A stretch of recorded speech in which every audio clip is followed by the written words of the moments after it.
This summer, meet the magical mermaid at VGP Marine Kingdom from April 12th till May 31st, 2024. அது கண்டிப்பா ஏற்றுக்கொள்ள முடியாது. பிரதானத்துவம் இந்த கூட்டத்தில் கூட்டப்பட்டது.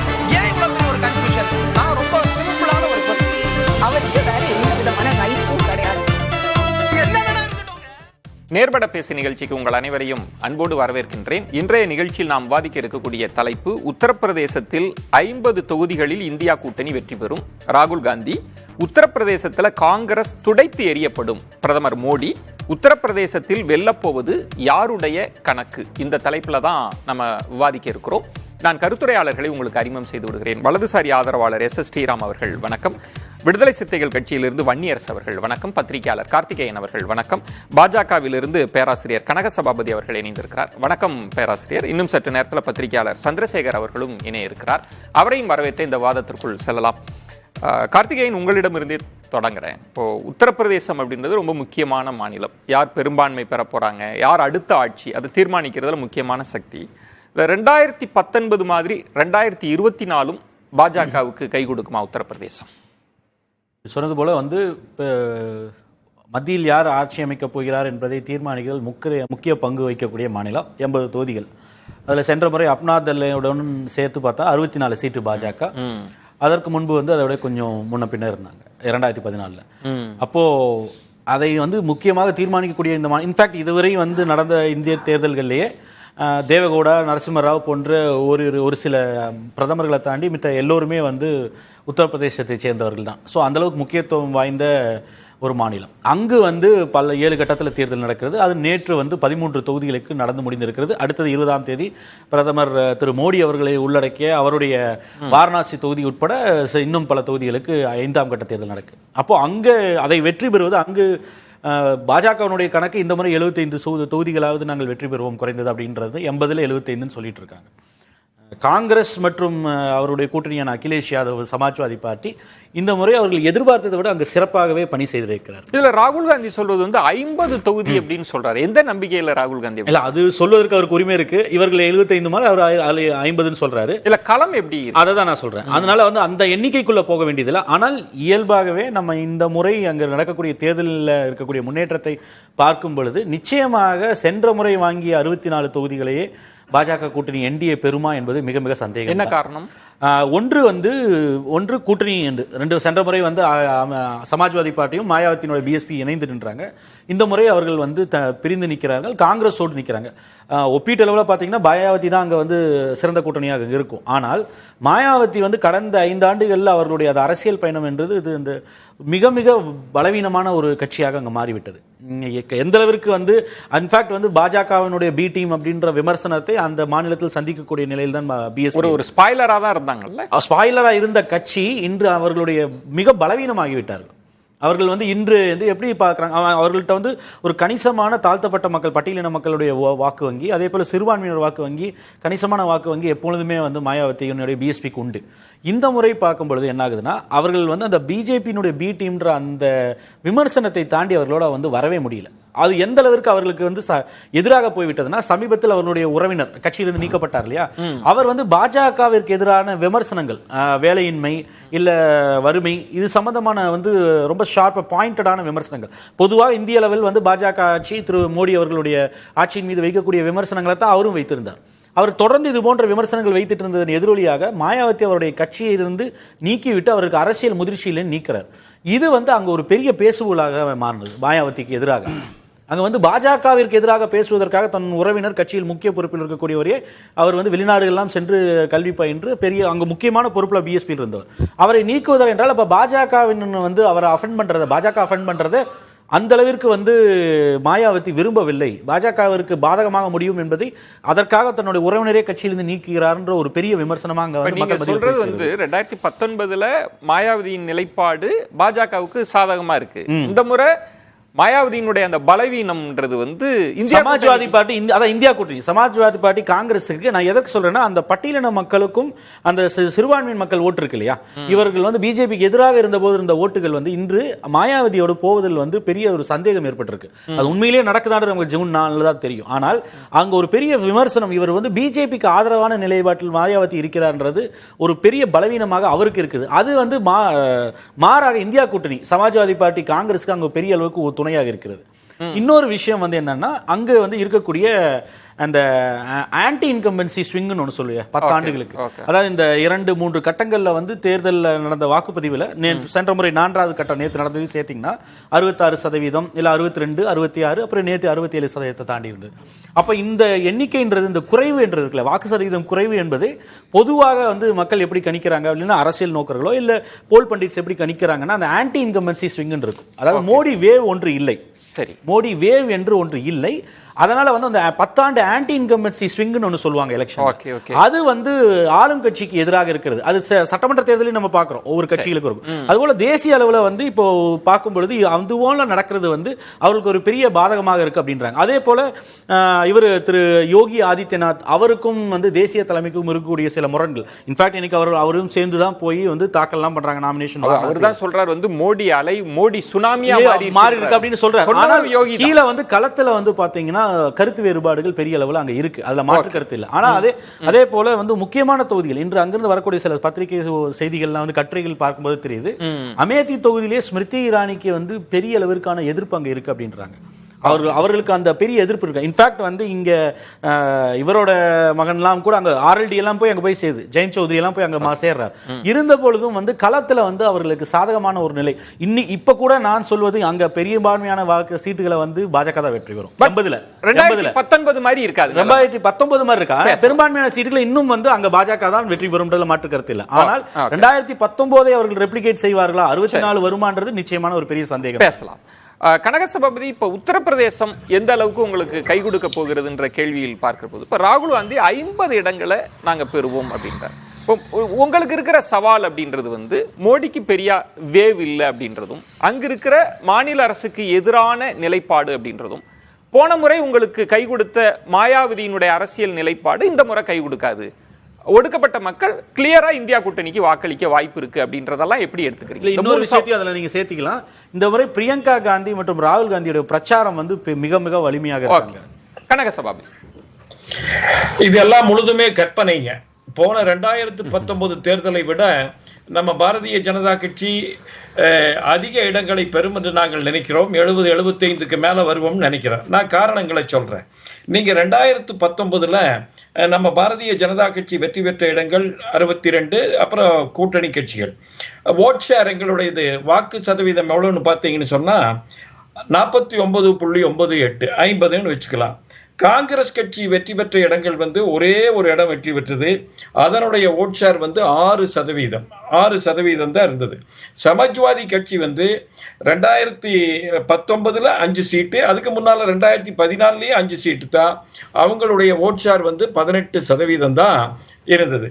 நீங்க ஸ்விங் மாற்றம் பார்த்தீங்கன்னு சொன்னா 2014ஓடு ஒப்பிடும் போது பாரதிய ஜனதா கட்சிக்கு மட்டுமே 7% அதிகமா இருக்குது. சமாஜ்வாதி பார்ட்டிக்கு காங்கிரசுக்கு அவங்க பெற்றதே 1 சீட்டு 5 சீட்டா இருந்தாலும் கூட வாக்கு சதவீதமானது குறைந்திருக்கிறது.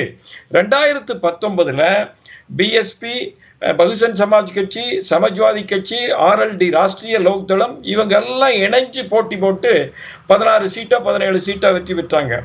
இதுல அவங்க எல்லாம் சேர்ந்து கூட்டணியே வந்து 39 தான். இப்ப வந்து பிரிஞ்சு நிக்கிறாங்க.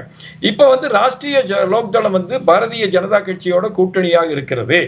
ஆகவே பாரதிய ஜனதா கட்சி இந்த முறை அதிக இடங்களிலே வெற்றி பெறும். அது மட்டுமல்லாமல் யோகி ஆதித்யநாத் அவர்களினுடைய அரசு வந்து மிக சிறப்பாக செயல்பட்டு கொண்டிருக்கிறது. நமக்கெல்லாம் தெரியும். சட்டம் ஒழுங்கு பெருமளவு நிலைநாட்டப்பட்டு இன்றைக்கு இந்தியாவில் ஜிடிபியில ஒட்டுமொத்த பொருளாதார உற்பத்தியில 2வது பெரிய மாநிலமாக முன்னேறி இருக்கிறது.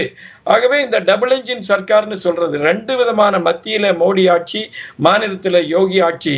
கண்டிப்பாக இந்த முறை பாரதிய ஜனதா கட்சியானது 75 இடங்களுக்கு மேல பெறும். காங்கிரஸ் வந்து பிரதமர் சொன்ன மாதிரி அது துடை தெரியப்படும். ஏன்னா காங்கிரஸ் ஓகே, நீங்க வந்து 2019 2014 ஒப்பிட்டு புள்ளி விவரங்களை சொன்னீங்க. ஆனா மாறி வரும் களச்சூழல்ல இப்ப அகிலேஷ் யாதவ் சமாஜ்வாதி கட்சியை யாதவர்களுக்கான கட்சி அப்படின்றதிலிருந்து நிலைப்பாடு எல்லா ஓபிசியையும் இன்க்ளூசிவா கொண்டு வரார், அவங்களோட அரசியலை பேசுறார். முன்பு ஓபிசியில பலர் உங்களுக்கு வாக்களிச்சாங்க, இப்ப என்ன நிலைப்பாடு எடுக்க போறாங்கன்னு. மாயாவதியினுடைய வாக்குகள் உங்களுக்கு கை கொடுத்தது, அவங்க வாங்கின வாக்குனால பாதிக்கப்பட்டது காங்கிரஸ் கூட்டணி தான் பாதிக்கப்பட்டுச்சு. இந்த முறை அது பாதிக்கப்படாது அப்படின்ற 2. 3 பெருசா இந்துத்துவா கொஞ்சம் அது அதன் பலனை முன்பே அறுவடை செஞ்சிட்டீங்க, இனி அது கிடைக்காது அப்படின்ற இந்த சவால்கள் உங்களுக்கு அங்க நெருக்கடியா இருக்காது. நெருக்கடின்றது பெரிய நம்பரை இழப்பீங்கன்னு சொல்லல, ஆனா 64 குறையும்ன்றாங்க. இல்ல கண்டிப்பா குறையாது. நீங்க சொன்னது எல்லாமே அது வந்து கள ஆய்வுகளினுடைய அடிப்படையில் இல்லை. இப்போ நீங்கள் எந்த காரணத்தை வச்சு ஓபிசி பாரதிய ஜனதாவுக்கு போடாதுன்னு சொல்றீங்க? ஓபிசி வந்து எஸ்சி மக்கள், ஓபிசி, ஷெட்யூல்ட் ட்ரைப் 3மே பாரதிய ஜனதாவுக்கு அதிகமாக வாக்களிக்கிறாங்க. அது மட்டுமல்லாமல் மைனாரிட்டி சிறுபான்மை என்று சொல்லக்கூடிய இஸ்லாமிய சகோதர சகோதரிகள் அதிக எண்ணிக்கையில் பாரதிய ஜனதா கட்சிக்கு ஓட்டு போட்டு வந்துட்டு இருக்கிறாங்க. கடந்த 10 வருஷ உத்தரப்பிரதேச வாக்கு சதவீதம், சட்டமன்றம் பாராளுமன்றம் 2 எடுத்து பார்த்தீங்கன்னா தெரியும். ஆகவே நீங்க சொல்லக்கூடிய இதர பிற்படுத்தப்பட்ட வகுப்பினராகட்டும் மற்ற பிரிவினராகட்டும் பாரதிய ஜனதா கட்சிக்கு அதிக எண்ணிக்கையில் வாக்களிப்பார்கள். ஆகவே இந்த முறை சென்ற முறையை விட நாங்கள் அதிகமாக இடங்களை பெறுவோம். காங்கிரஸ் கட்சிக்கு ஒரு இடம் கூட கிடைப்பதற்கு அங்கு வாய்ப்புகள் இல்லை. ஓகே, கார்த்திகேயன் சுருக்கமா குறுக்கிடு. இல்ல, சென்ற முறையை விட ஒரே ஒரு சின்ன மாற்றம் என்ன செஞ்சிருக்காங்கன்னா, சமாஜ்வாதி பற்றி குறிப்பா அந்த அவர்களுக்கு நீங்க சொன்னீங்க இல்லையா, யாதவர்களுடைய கட்சி இல்ல வந்து அந்த ஓபிசிஸ்ல எம்பவர்டு ஓபிசிஸை தான் தொடர்ந்து நிறுத்துகிறார்ன்ற ஒரு விமர்சனம் தொடர்ந்து அவருக்கு மீது இருந்துச்சு. காங்கிரஸ் மீது கூட ஒரு உண்டு. ஆனால் இந்த முறை வந்து அதில் வந்து ரொம்ப ஒரு இந்த சோஷியல் இன்ஜினியரிங்கிறது கொஞ்சம் சிறப்பாக பண்ணியிருக்காங்கன்றது பொதுவான ஒரு கருத்து. எல்லோரும் பண்டிட்ஸே என்ன சொல்றாங்கன்னா, அவர்கள் கேண்டிடேட் செலெக்ஷன்ல இன்க்ளூசிவா அதுவும் வந்து பிற்படுத்தப்பட்டவர்ல அந்த பிரதிநிதித்துவம் கொடுக்கப்படவில்லை என்று பாஜகவால் விமர்சனம் வைக்கப்பட்ட அந்த சமூகங்களுக்கு சரியான பிரதிநிதித்துவம் இந்த முறை கொடுத்திருக்காங்க. கேட்பது ஓபிசி இந்த முறை எங்கள், ஏன்னா அவங்க தான் அதிகரிச்சுட்டே இருந்திருக்கு ஓபிசியினுடைய வாக்கு. அது நுணுக்கமா பார்த்தா யாதவ் அல்லாதவர்கள் போயிருக்கிறாங்கன்றது புரிஞ்சுக்க முடியும். ஆமா, அது இந்த முறை அங்க போகுன்றதுக்கு என்ன கேரண்டி அப்படின்னு அதுக்கு தான் வந்து நீங்க காங்கிரஸினுடைய பிரச்சாரத்தை நம்ம இதில் எடுக்க வேண்டியது. காங்கிரஸுடைய பிரச்சாரம் இந்த தடவை வந்து 2 விஷயங்கள்ல தான் அவங்க சுருக்குறாங்க. Cost and class. அதாவது வந்து பீகார்ல ஆரம்பிச்சு அந்த காஸ்ட் சர்வேல ஆரம்பிச்சு அந்த இடஒதுக்கீடு, அதே போல வந்து மக்களுக்கு வந்து எப்படி வந்து வெல்த் டிஸ்ட்ரிபியூஷன் போய் சேரலைன்றதை சரியாக வந்து அதை வந்து மையப்புள்ளியாக வச்சுதான் வந்து ராகுல் காந்தியும் சரி பிரியங்கா காந்தியும் தொடர்ந்து பிரச்சாரம் வந்து 50% பிரீச் பண்ணி மக்களுக்கு வந்து அவங்களுடைய பிரதிநிதித்துவத்திற்கு வந்து அவர்களுடைய விகிதாச்சாரத்திற்கு ஏற்பட கொடுப்போம்னு சொல்லி சென்சஸ் எடுப்போம்னு சொல்றதும் சரி, அதே போல வந்து கிளாஸ்ல வந்து அவர்களுக்கு வந்து வளங்கள் போய் சேரல, அதை வந்து ரீடிஸ்ட்ரிபியூட் பண்ணுவோம் அப்படின்னு சொல்லி பேசக்கூடிய விஷயங்கள் அந்த 2 அட்ரஸ். சாதிவாரி கணக்கெடுப்பு, இடஒதுக்கீடு, இது போதாதா ஓபிசி வாக்கு வங்கி இந்தியா கூட்டணிக்கு வர? சுருக்கமா கனக சபாபதி சார். சுருக்கமா நண்பர் சொன்னதுக்கு ஒரு 2 விளக்கம். ஒண்ணு வந்து அவர் குறைந்த வாக்கு சதவீதம் பாரதிய ஜனதா கட்சிக்கு பாதிக்கும்ங்கிறாரு. இது சம்பந்தமா என்டிடிவியினுடைய முன்னாள் உரிமையாளர் பிரணாய் ராய், அவருடைய நண்பர் செஃபாலஜிஸ்ட் அந்த தெப்ரிஸ் சூரிவாலா, அவங்க 2 பேரும் ஒரு பெரிய ஆய்வு பண்ணியிருக்கிறாங்க. அதுல என்ன சொல்லியிருக்காங்கன்னு சொன்னா, ஓட்டு சதவீதம் குறைகிற போது பாரதிய ஜனதா கட்சி அதிக வாய்ப்பை பெற்றிருக்கிறது. காரணம் வந்து எங்களுக்கு கேடர், உழைக்கக்கூடிய மக்கள், தொண்டர்கள் அதிகமாக இருக்கிறாங்க. இது ஒன்று. 2வது வந்து நண்பர் சொன்னாரு இந்த ஓபிசி விஷயத்துல அவங்க செஞ்சிருக்காங்கன்னு. இது எடுபடாது. நமக்கு எல்லாம் தெரியும், 1951 அம்பேத்கர் வந்து நேரு அரசாங்கத்துட்டு வெளியில வரும்போது 10 காரணங்களை சொன்னார். அதில் ஒரு காரணம், நேரு அரசாங்கம் ஓபிசிகளுக்கு எதுவும் செய்யவில்லை என்று சொன்னார். 1961 நேரு காங்கிரஸ் முதலமைச்சர்களுக்கு கடிதம் எழுதுகிறார். ஜாதிவாரி இடஒதுக்கீடு என்பது தவறு என்று எழுதுகிறார். இதை நாங்கள் விளக்கி இருக்கிறோம். நாங்க வந்து பிரதமர் வந்த பின்னால சாதிவாரி கணக்கெடுப்பா அந்த இடத்துல திருத்தம் இல்ல, ஜாதிவாரி இடஒதுக்கீடு கமிஷன், ஓபிசி கமிஷனுக்கு அரசியல் சட்டத்துல அங்கீகாரம் கொடுத்திருக்கிறான்.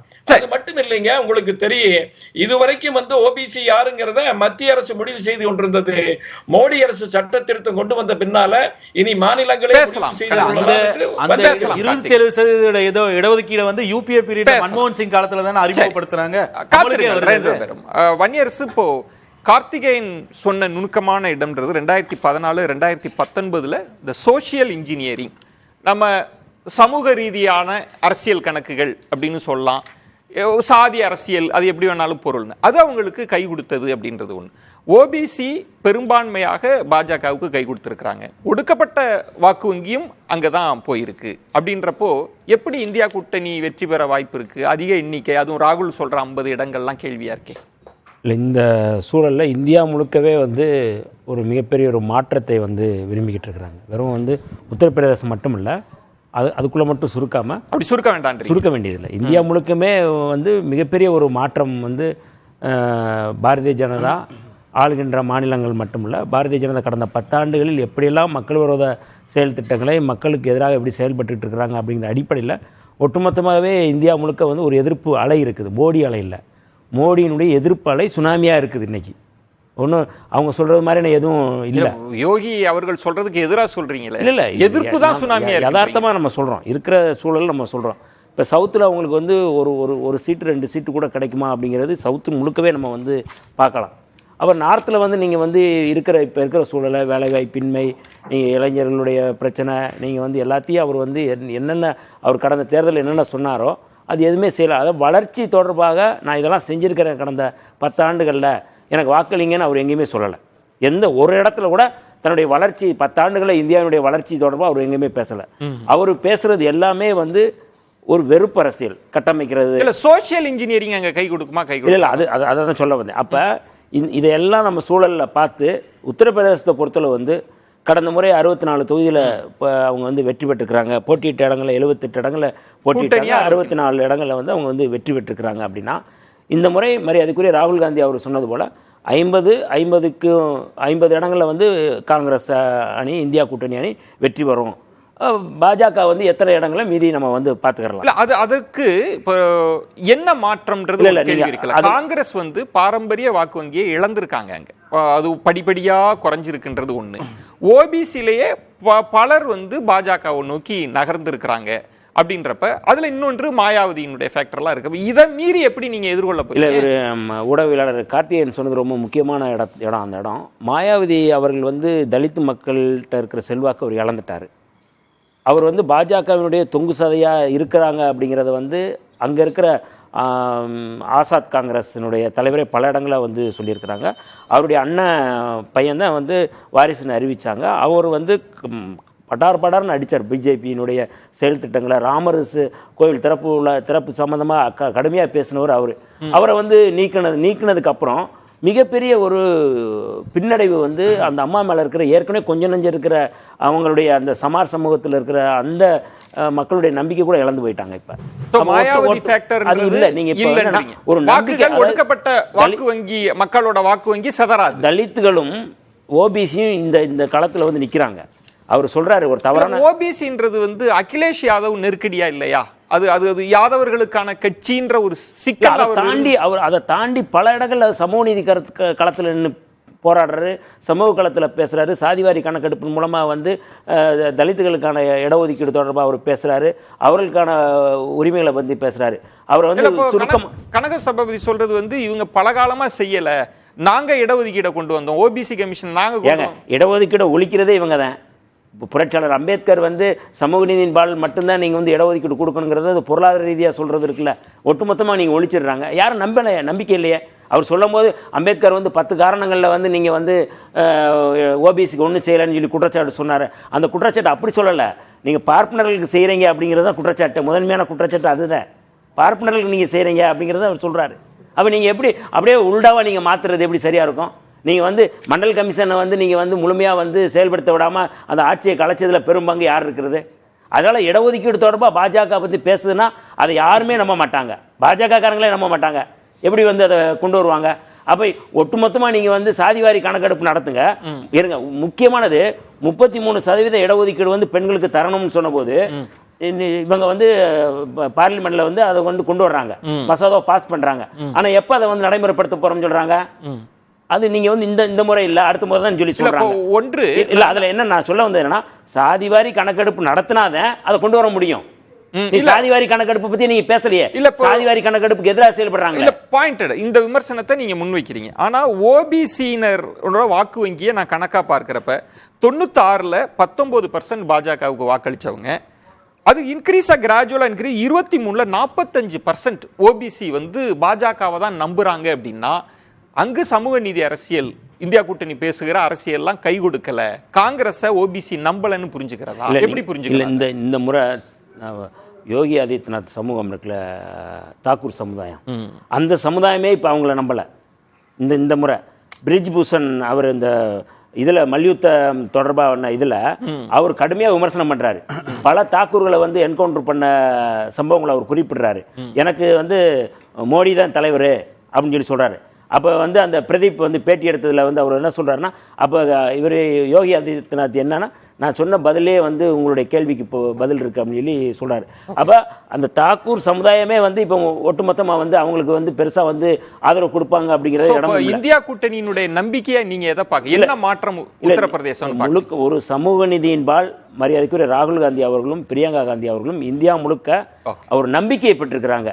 இன்னைக்கு பெரும் அலை பெரும் பேரலை அப்படின்னா நம்முடைய ராகுல் காந்தி அவர்களுடைய செயல்பாடு. நீங்கள் ஒன்றும் இல்லைங்க, இப்போ இன்னும் கூடுதலாக அவங்களுக்கு கிடைச்சிருக்க நன்மதிப்பு என்னன்னா, நீங்கள் ஒவ்வொரு நாளும் நீங்கள் வந்து மோடி அவர்கள் பொய் சொல்கிறாரு, நீங்கள் விவாதத்துக்கு வாங்கன்னு சொல்லி மரியாதைக்குரிய என்ராம் அவர்கள் வந்து ஒரு கருத்து சொல்லும்போது அதுக்கு உடனடியாக கடிதம் எழுதுறாரு, நான் வந்து தயாராக இருக்கேன், நீங்கள் விவாதத்துக்கு வாங்கன்னு சொல்லி சொல்கிறாரு. அந்த கடிதத்துக்கோ அந்த விவாதத்துக்கோ தயாராக இல்லாமல் ஓடி ஒழிகிற ஒரு நபராக இருக்கிறார் மோடி அப்படிங்கிறது நமக்கு தெரியுது. அப்போ ஒட்டுமொத்தமாக முழுமையாக வந்து நீங்கள் பார்க்கும்போது புதிய இளைஞர்களிடையே வந்து ஒரு பெரிய வந்து நம்பிக்கையை விதைச்சிருக்கிறார். ஸ்ரீராம் எப்படி பார்க்கிறேன்? உத்தரப்பிரதேச களத்தில் இப்போ இருக்கிற சவால்ன்றது வந்து ஓபிசி, இந்த முறை ஓபிசியினுடைய ஒட்டுமொத்த பெரும்பான்மை ஆதரவு கிடைக்குமான்றதும், ஒடுக்கப்பட்ட மக்கள் எந்த ஆப்ஷன் எடுக்க போறாங்க அப்படின்றதும், மாயாவதியை நம்புவாங்களா அப்படின்ற கேள்விக்குறி இருக்கு. அதுல பிரதானமாக அவங்க எடுத்திருக்கிற அஸ்திரம்ன்றது இடஒதுக்கீடு, சாதிவாரி கணக்கெடு. இதுல இன்னொரு பெரிய நெருக்கடின்றது இடஒதுக்கீட்டுக்கு எதிரானவங்க பாஜக அப்படின்றப்பெல்லாம் இந்தியா கூட்டணிக்கு உத்தரப்பிரதேச நம்பிக்கையை தராதா? இல்லை, அவங்க என்ன ட்ரை பண்ணாலும் 5வது முறையும் நிச்சயமாக உத்தரப்பிரதேச மக்கள் பாஜகவுக்கு தான் இருக்க போறாங்கன்ற மாற்று கருத்து இல்லவே இல்லைங்க. அவங்க அவர்களுடைய உரிமை, நான் 50 வாங்கலாம் 60 வாங்கலாம்னு அவங்க சொல்லிக்கலாம். நிச்சயமாக இந்த 70-75 சீட்டையும் யூபியில் நிச்சயமாக பாஜக வெல்லும். நீங்க சிம்பிளா ஓட் பர்சன்டேஜ் பாருங்க. இன்ஃபேக்ட் பிஎஸ்பி ஓட் பர்சன்டேஜ் தான் 2014லயும் சரி 2019லயும் சரி. 2014ல பிஎஸ்பி 19.77%ங்க, 2019ல 19.45%. எஸ்பி பாத்தீங்கன்னா 22.35 2014ல, 18.11 2019ல. காங்கிரஸ் வந்து 7.53 14ல, 6.36 2019ல. இவங்க ரெண்டு பேரும் சேர்த்தா கூட 24% ஓட்டு இல்ல. இவங்க எப்படி 50 சீட் வாங்கிடுவாங்க? 60 கெமிஸ்ட்ரின்றது ஒன்னு இருக்குல்ல, சம்டைம்ஸ் எலெக்ஷன்ல 1-11 ஆகலாம்ல. பிஎஸ்பி இந்த எஸ்பியோட சேர்ந்து வாக்கு வங்கி இழந்தது தான் அவங்களுடைய மிகப்பெரிய வருத்தம்னு அந்த அம்மாவே சொல்லியிருக்காங்க. இந்த எஸ்பியை நம்பி போனதுனால தான் எனக்கு என்னுடைய அரசியல் எதிர்காலமே இல்லைன்னு நம்பி போறாங்க. அதனால தனித்து நிற்கிறாங்க. ஸோ இதனால வந்து அண்ட் நீங்க சொன்ன மாதிரி யூபியில் வந்து அவங்களுக்கு வேணுங்கிற போது ஆதித்யநாத் அவர்களை திட்டுவாங்க. இதே விகாஸ் துபே என்கவுண்டர் பண்ணா ஒரு பிராமணரை சாவடிச்சிட்டாரு யோகி ஆதித்யநாத்னு சொல்லுவாங்க. அவர் அப்போ பிராமணர் ஆயிடுவாரு. உங்களுக்கு வேணுங்கிற போது ஆன்டி பிராமின், உங்களுக்கு சாதகமா இருந்தா பாருங்க பிராமணரை கொலை பண்ணிட்டாங்கன்னு சொல்லுவாங்க. இன்னைக்கு மக்கள் அந்த யூபியில் இன்னைக்கு வளர்ச்சி பாதையில் எப்படி இருக்காங்கன்ற இந்த 9 வருஷத்துல பார்த்துருக்காங்க. ஐயா சொன்ன மாதிரி இது ஜிடிபியில் இருக்கட்டும், ஜிஎஸ்டி இன்னைக்கு நம்மளோட தமிழ்நாடோட அதிகமாக இன்னைக்கு ஜிஎஸ்டி கலெக்ஷன் 12,209 கோடி, நம்ம 12,210 கோடி. நம்மளோட ஜிஎஸ்டி கலெக்ஷன்ல முன்ன போயிட்டாங்க. அவங்க வளர்ச்சியை பார்க்குறாங்க. ஸோ நிச்சயமாக அந்த எந்த விதத்திலையும் காங்கிரஸ் கண்டெஸ்ட் பண்ற 17 சீட்லையும் கிட்டத்தட்ட 16 சீட்ல பாஜகவுடைய ஓட் பர்சன்டேஜ் அந்த கான்ஸ்டுவன்சில 40%க்கும் மேல. இந்த வாட்டி ராய்பரேலியும் அவர்கள் தோக்க போவது உறுதி. சோ ராகுல் காந்தி 50 சீட் எங்க வாங்குவார்ன்றது பேன் இந்தியாவை சொல்றாரா யூபிஏ மட்டும் சொல்றாரான்னு வெயிட் பண்ணி தான் பார்க்கணும். இல்ல, நீங்க சொல்வது வந்து 2019 2014னா ஒவ்வொரு தேர்தலும் ஒவ்வொரு கள சூழலோடு தானே இருக்கு. நீங்க சொல்ற நம்பர்ஸை நான் மறுக்கல. ஆனா இன்னைக்கு என்ன சூழல் மாறி இருக்குன்றது தானே வன்னியர். இன்னைக்கு நிச்சயமாக ஓபி நீங்க வந்து உங்களுடைய பிரித்த நீங்க என்ன வேணா நீங்க ஒரு குற்றம் சாட்டலாங்க. இந்த முதல்ல ஆரம்பிச்சது, இந்த ரிசர்வேஷன் ஆரம்பிச்சது யாருன்னு தெரியும். மண்டல்ன்றவர் எந்த கட்சியை சார்ந்த முதலமைச்சர்னு தெரியும். அவர் ஆரம்பிச்சது யாரு? ராஜீவ் காந்தி 1.5 மணி நேரம் இந்த மண்டல் கமிஷன் அகைன்ஸ்டா பேசியது ரெக்கார்ட்ல இருக்கு. இந்த ஓபிசி ரிசர்வேஷனை பத்தி எதிர்த்து பேசிய ராஜீவ் காந்தி வந்து இன்னைக்கு காங்கிரஸ் அவர்கள் தான் ரிசர்வேஷனுக்கு சொந்தம் கொண்டாடினா மக்களுக்கு தெரியும் இல்லையா யார் உண்மையாக சமூக நீதிக்கு யார் போராடுறாங்க. இந்த இந்திய வரலாற்றிலேயே இந்த பார்லிமெண்ட் இந்த கேபினெட்ல தாங்க இத்தனை பிற்படுத்தப்பட்டோர் இத்தனை தாழ்த்தப்பட்டோர் மினிஸ்டரா இருந்திருக்காங்க. வேற எந்த ஆட்சியில யாருடைய ஆட்சியில இவ்வளவு பேர் இருந்திருக்காங்க? அது பிரசிடண்டா இருக்கட்டும், அது பிரைம் மினிஸ்டரா இருக்கட்டும், அது யூனியன் மினிஸ்டர்ஸா இருக்கட்டும், சீஃப் மினிஸ்டர்ஸா இருக்கட்டும், இந்த சோஷியல் இன்ஜினியரிங் பாஜகவை தவிர எந்த கட்சி ஒழுங்கா செஞ்சதுன்னு நீங்க எக்ஸாம்பிள் கொடுங்க. சோ நீங்க வந்து சோஷியல் இன்ஜினியரிங் பிரதிநிதித்துவமா பாக்குறீங்க. நாங்க வந்து இடங்கள் கொடுத்து அதுதாங்க ஃபேர் டிஸ்ட்ரிபியூஷன் ஃபார் எவரிபடி. இவர் சொல்லக்கூடிய அந்த மண்டல் சொன்ன 27% இடஒதுக்கீடு இருக்கு இல்லையா, அதை மன்மோகன் சிங்கோட ஆட்சியில தானே வந்து அமல்படுத்துறாங்க. இப்போ UPA 1 தானே அமல்படுத்துறாங்க. அதே போல 2011 சென்சஸோடைய நேஷனல் சென்சஸை வெளியிடாததற்கு நாங்கள் வருத்தம் தெரிவிக்கிறோம், மன்னிப்பு கோர்றோம்னு சொல்லி ராகுல் காந்தி வெளிப்படையாவே ஒப்புக்கொண்டார். நான் எங்கள் தந்தை தவறு செய்து விட்டார்னு அவர் ஒப்புக்கொண்டிருக்கிறார் இல்லையா. இப்போ நாங்கள் அதை தவற திருத்தறதுக்காக தானே சென்சஸ் எடுத்து அந்த சென்சஸை ரிலீஸ் பண்ணுவோம்.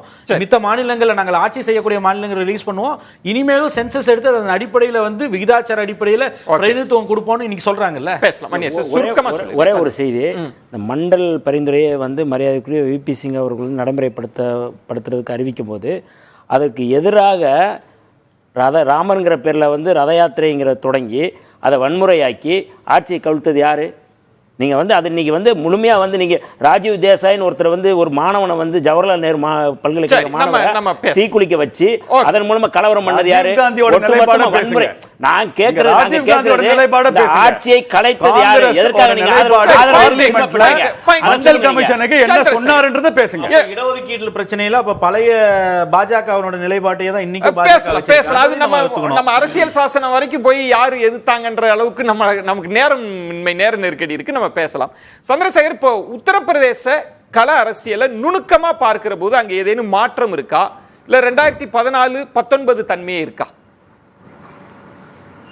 நிச்சயமாக 2014-19 இப்போ இல்லை.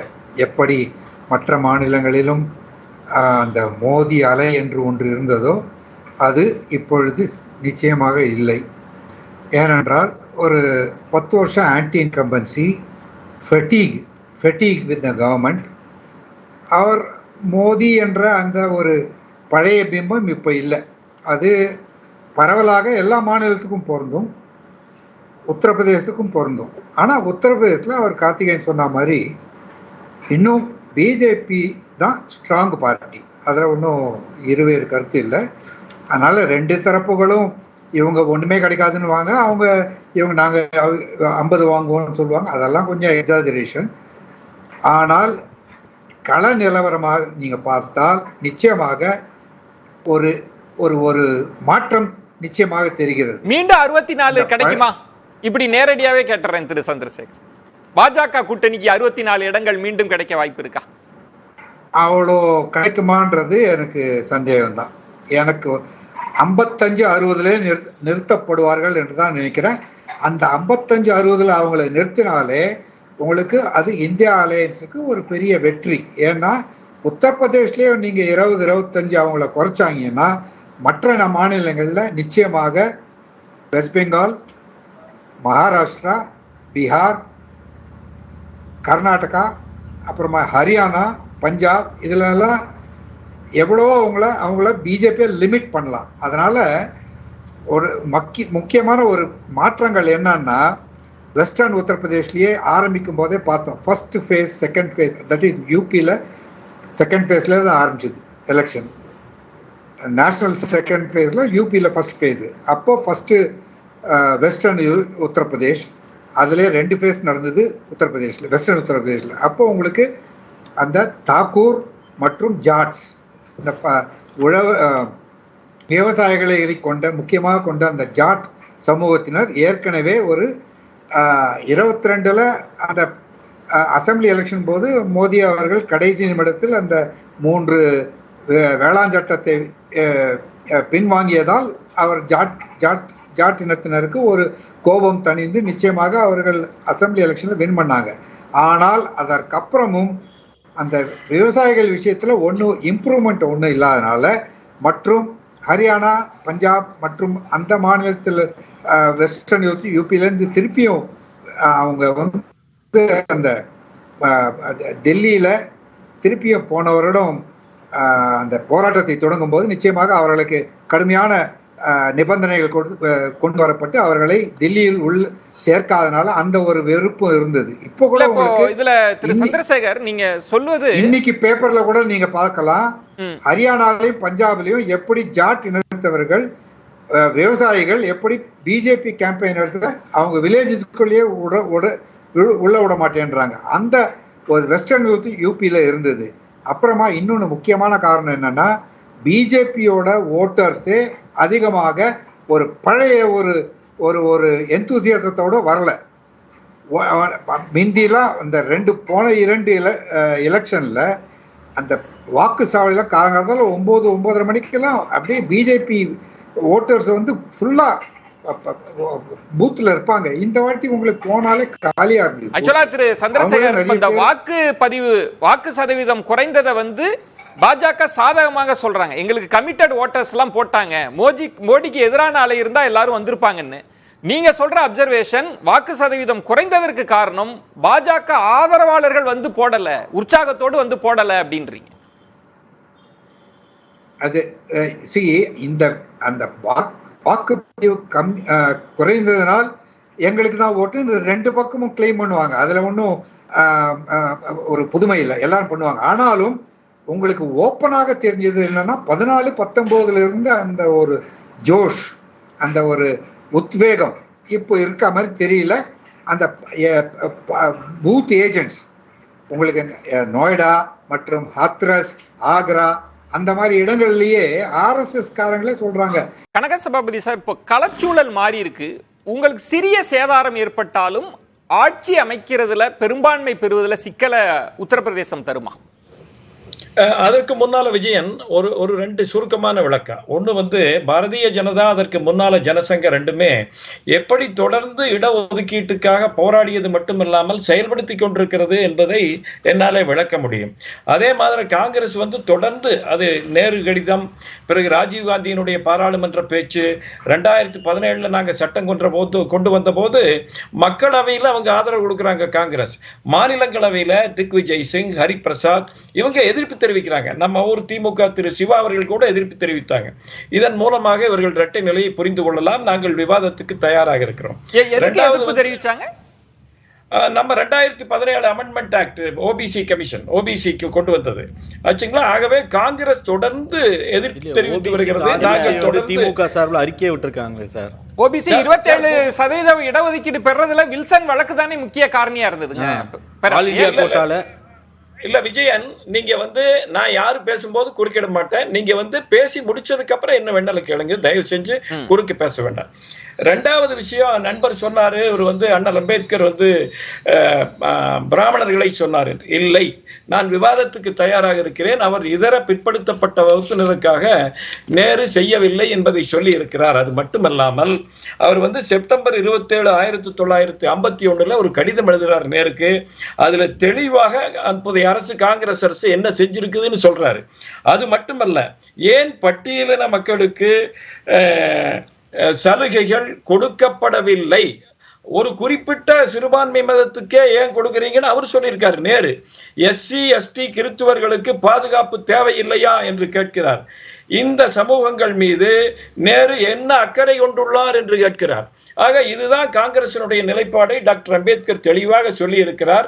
அதனாலதான் 1952 அவர் தேர்தல் நின்ற போது காங்கிரசும் கம்யூனிஸ்டும் ஒன்று சேர்ந்து அவரை தோற்கடிக்க வேண்டும் என்று முயற்சி செய்து தோற்கடித்தார். நீண்ட வரலாறு. நம்ம களச்சூழலுக்கு சுருக்கமா சொல்லிருக்கோம்.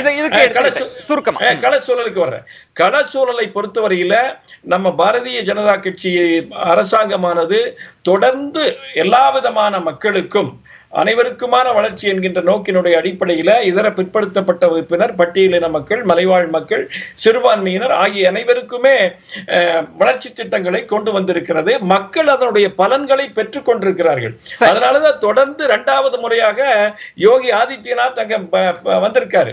அங்க அசம்பிளியில காங்கிரசுக்கு சட்டமன்றத்தில் எவ்வளவு சீட் இருக்கு தெரியுங்களா? வெறும் 2 இடங்க. பாராளுமன்றத்தில் ஒரே ஒரு இடங்க. நீங்க இவங்க கூட்டணி வெற்றி பெறும் நினைக்கிறீங்க, அது எப்படி சாத்தியமாகும்? காந்தியும் காங்கிரஸும் தீண்டப்படாத மக்களுக்கு என்ன செய்தார் அப்படிங்கிறது ஒரு கோட்பாட்டு அடிப்படையில் அவர் வந்து பேசுகிறாரு. நீங்கள் வந்து இன்றைக்கி வந்து பாஜகவில் இருக்கிறவங்க, ஜனசங்கத்தில் இருக்கிறவங்க எல்லாருமே வந்து ஏற்கனவே காங்கிரஸில் இருந்தவங்க தான். அவங்க தான் இந்த இடஒதுக்கீட்டுக்கு எதிராக செயல்பட்டவங்க அப்படிங்கிறத அவர் அம்பலப்படுத்துறாரு. ஒட்டுமொத்தமாக இந்து மதம் அப்படிங்கிறதே வந்து தகர்க்கணும்னு சொல்கிறாரு. அதை அவர் வந்து சொல்ல முடியுமா, ஏற்றுக்கிற முடியுமா? இந்து மதம்ங்கிறது வந்து வர்ணாசிரமத்தை சனாதனத்தை வந்து காப்பாற்றுது, இந்து மதத்தை ஒழிச்சு கட்டிடணும், இந்து மதம் இருக்கக்கூடாதுன்னு சொன்னால் அதை பேச முடியுமா அவங்களால? இந்து மதம் தான் இன்னைக்கு வந்து இருக்கிற தலித்துகளுக்கு எதிராக செயல்படுது அப்படிங்கிறத நம்ம வந்து அம்பேத்கர் தொடர்ச்சியாக சொல்கிறாரு. இல்லை ஏன் இதை சொல்கிறோம்னா, அம்பேத்கர் இவங்க வந்து அவங்களுக்கு தேவையான இடத்துல வந்து பயன்படுத்துகிறாங்க.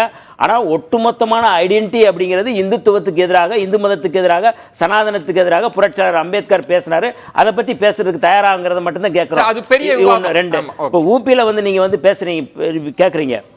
இந்த இது தொடர்பாக அதிகமாக வந்து உத்தரப்பிரதேசத்தில் இந்த அக்னிவீர் திட்டத்தை கொண்டு வரும் பொழுது அதிகமாக போராடினது உத்தரப்பிரதேசத்தில். இது வந்து இந்த திட்டத்துக்கு எதிராக வந்து இருக்கு, இந்த மக்களுக்கு எதிராக இருக்குது அப்படின்னு சொல்லி அங்கே இருக்கிற இளைஞர்கள் போராட்டம் நடத்தினாங்க. அது ஒன்று. இது வந்து இளைஞர்கள் மத்தியில் வந்து பாஜகவுக்கு எதிராக இருக்குது ஒன்று.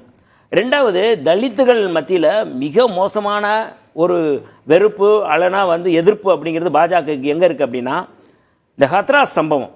ஹத்ராஸில் வந்து பெண்கள் வந்து மிக மோசமாக பாதிக்கப்படுறாங்க. 19 வயசு வால்மீகி சமுதாயத்தை சேர்ந்தவங்க பாதிக்கப்படுறாங்க.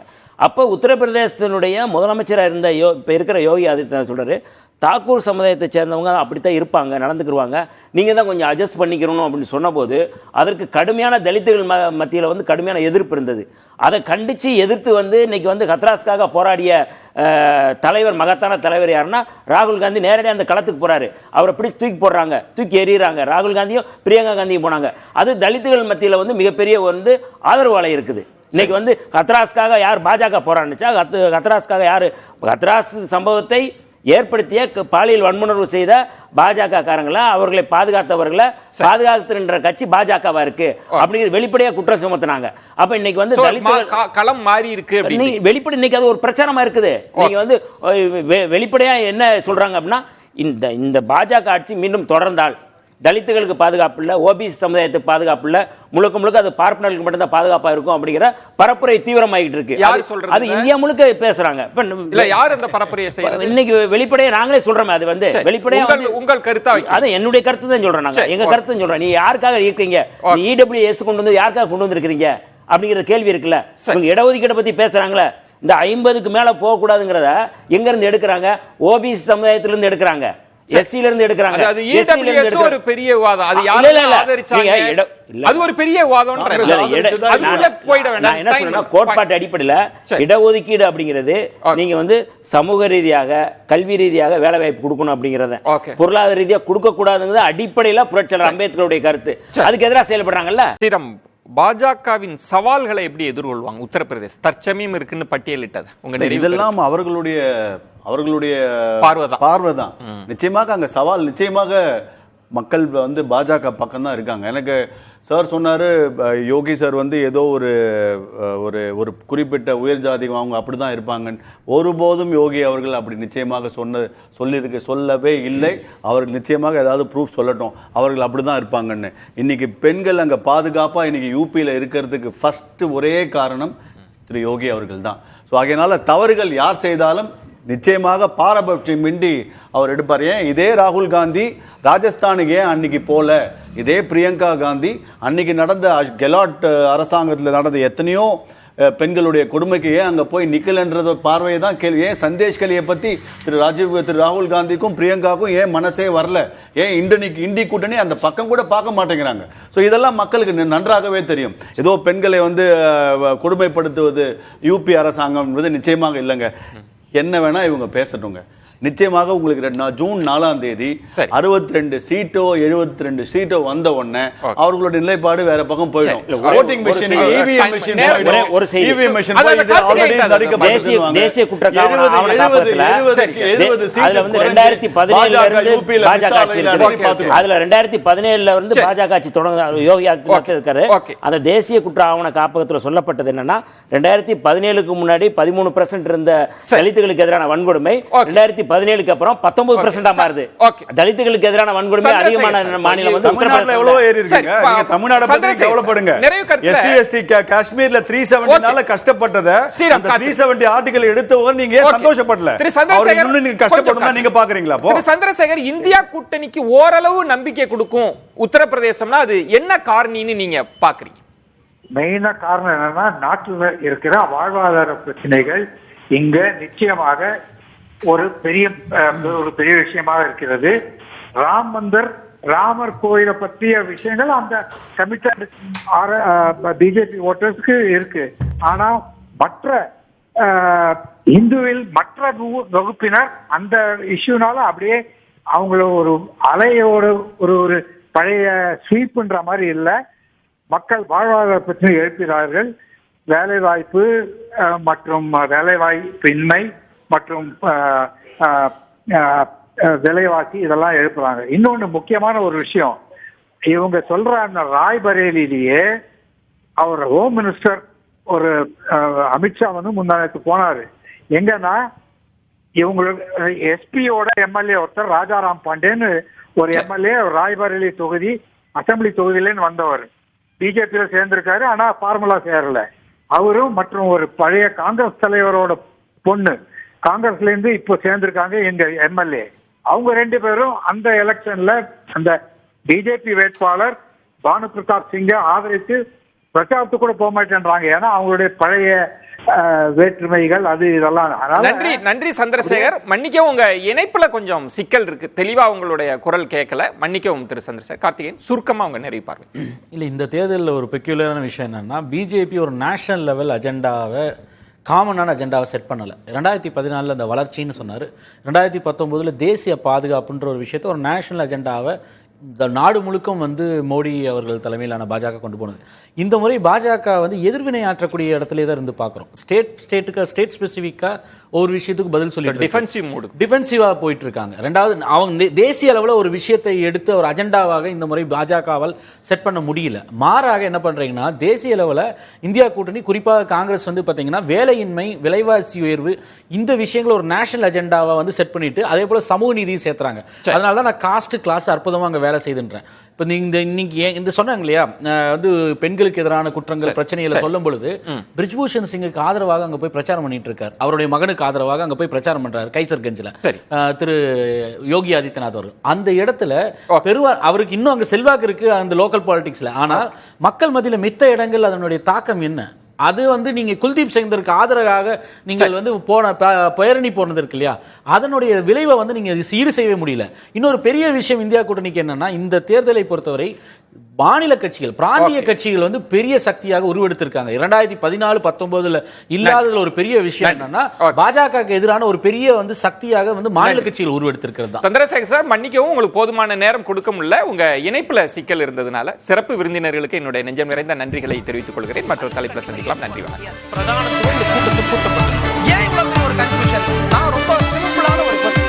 அவருக்கு வேற எந்த விதமான ரைட்ஸும் கிடையாது. This summer, meet the magical mermaid at VGP Marine Kingdom from April 12th till May 31st, 2024.